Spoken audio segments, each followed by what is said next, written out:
మునగాకు కర్రీ తయారు చేయడానికి ముందుగా మునగాకు తీసుకొని బాగా నీళ్ళల్లో శుభ్రంగా కడగాలి.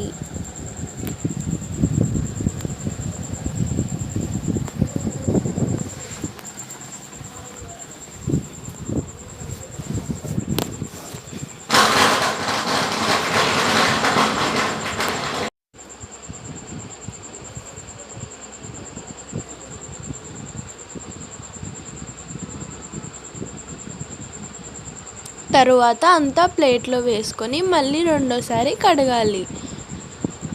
తర్వాత స్టవ్ ఆన్ చేసి ఆయిల్ పోసి ఆనియన్స్ పెట్టి మునగాకు ఆకు వేసి మగ్గనివ్వాలి. తర్వాత ఒక మిక్సీలో కారం, వెల్లుల్లి, ఉప్పు, పసుపు, కొబ్బరి, ధనియాల పొడి వేసి మిక్సీ పట్టి మునగాకులో వేసి ఫైనల్గా మునగాకు కర్రీ రెడీ.